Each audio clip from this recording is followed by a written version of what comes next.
Hey everybody, it's Jason Blaha here, and it's time for the Q&A, so let's go ahead and get this started. All right, first question. What is considered, in your opinion, a good breakfast for athletes and active people?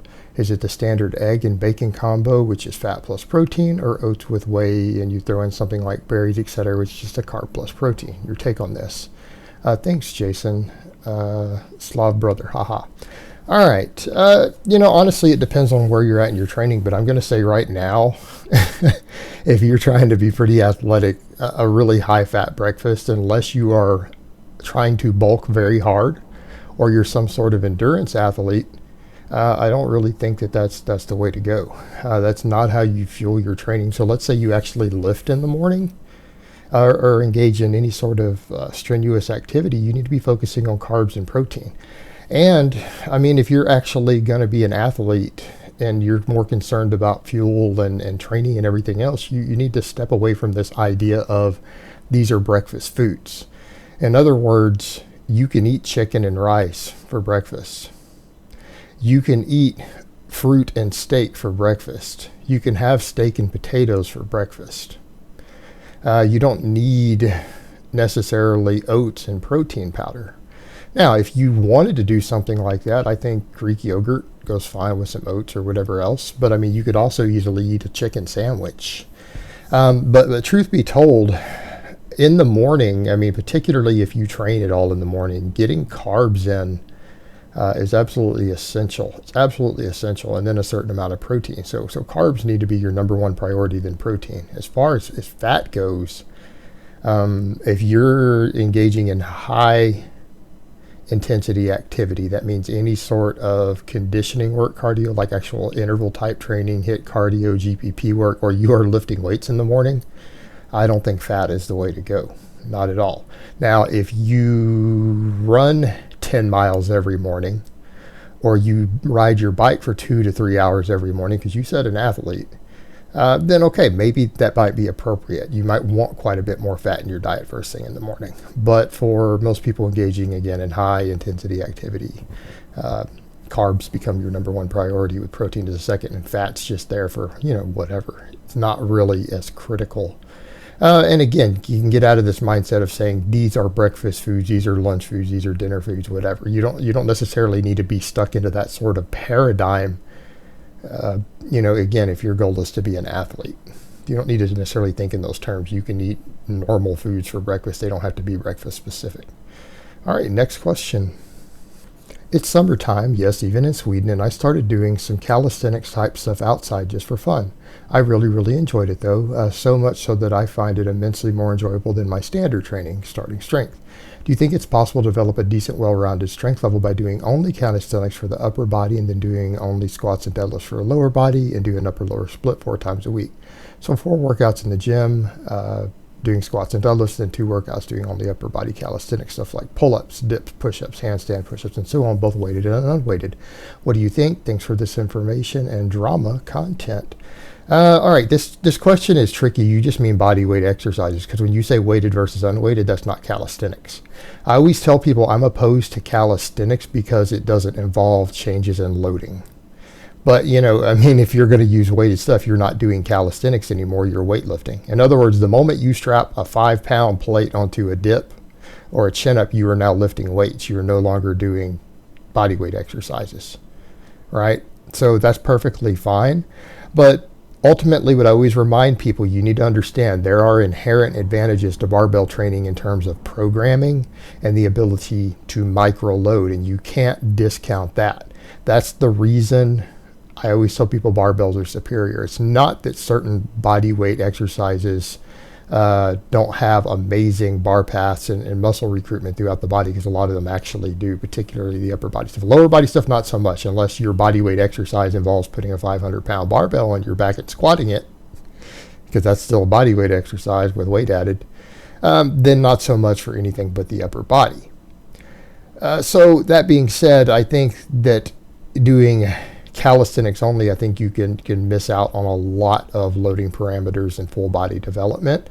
But if you wanted to do all those because you just really enjoy them and you're going to stay motivated to do them, and you're willing to play around a little bit with micro loading and things like that, and you can program it effectively, I don't see any problem with you doing that if that is specifically what you enjoy. I don't think it'll be a problem at all. Those are good exercises. Although, again, the handstand push-ups, not so much. I think you do need some sort of better overhead work. Maybe throw a press in with some of your squat and deadlift days, just saying, so that you get a full range of motion through a more correct bar path. Because I don't think you can always get the best bar path with those handstands, even on blocks or with bars and everything. It's not quite the same in terms of the efficient movement pattern you can get. But so maybe throw in an overhead press of some type, with a barbell on the other days, and then I think you're good to go there. I think it'll work if that's really what you enjoy. All right, next question. I heard that cooking, cooling, and reheating starchy foods like rice and potatoes potentially halves their calories due to the molecular structuring of resistant starch. Is this true? Seems like game-changing if it is. Thanks, Coach. Keep up the informative work. No, it's not half. I've seen different numbers thrown around, anywhere from 20%, 30%. Here's the thing you need to remember. You would get the exact same extra satiety effect by just throwing in some extra vegetables. In other words, the same amount of food volume, satiety, everything else, if you were to just throw some broccoli in with your rice or broccoli in with your potatoes, it's going to be pretty similar. And what you need to also remember, your people are making a big deal about that for weight loss.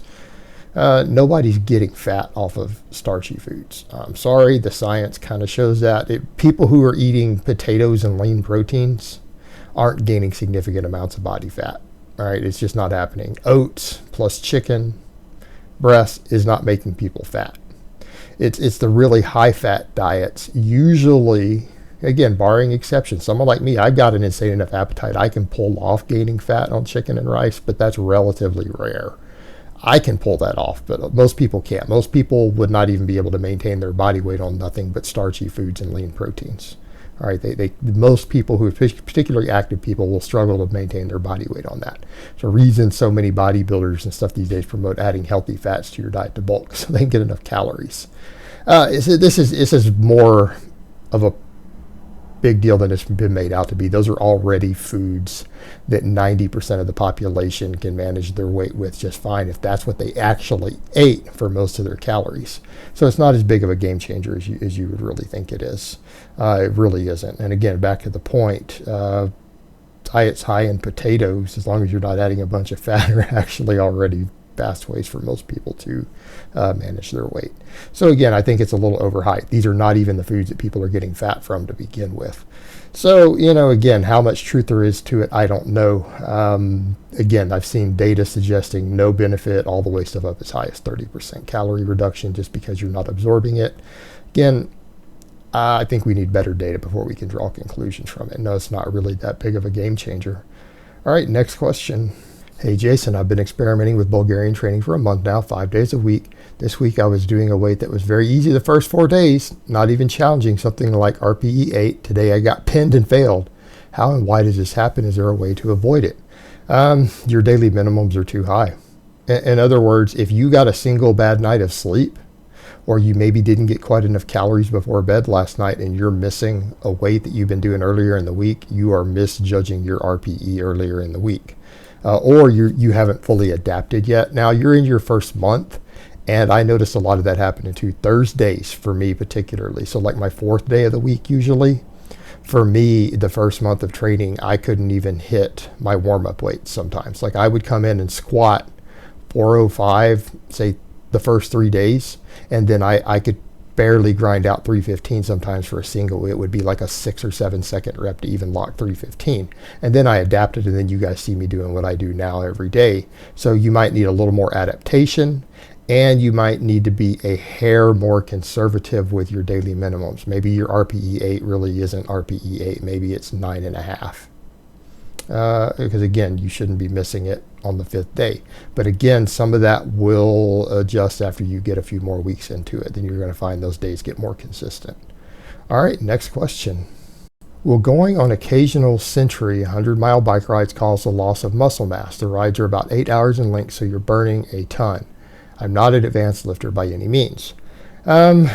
Yes and no. It depends upon the circumstances. What I would say is that if you want to utilize something like this on occasion, like let's say every 6 weeks or something, you're going to do one of these change your programming based around it. Meaning you need to factor in the fact that it is going to completely change your training for the rest of the week. In other words, you do not want to be close to overreaching the day you do it. So you need to make sure that maybe the last couple days before you do this ride, maybe cut your weights 10% and then be ready for your next couple workouts to suck. And if you can live with that, it's all good. It's going to derail your training for half a week every time you do it. The other thing to consider there, as far as muscle burn, no, as long as you are creating the need for muscle mass through your training, you're getting enough protein in, and you don't create a massive caloric deficit that day, you're not really in trouble. In other words, if you know you're going to burn an extra 2,500 calories during this, you need to make sure that you're replacing those calories. Because even if you say, well, it's part of my cutting, well, you need to make sure that you replace 2,000 of those calories that you burn of that 25.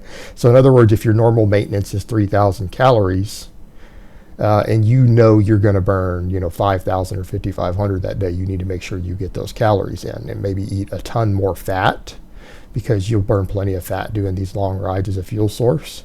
So again, make sure that you have fueled yourself for it so that your body doesn't have a need to break down tissue proteins during the course of this 8-hour event.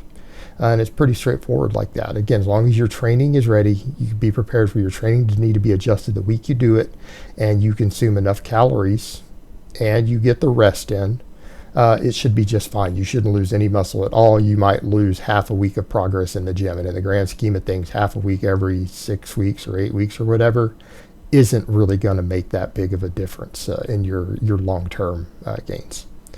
All right, guys, but that's really all I have to say on that today. I hope it's been informative, and I will talk to you guys next time in part 2.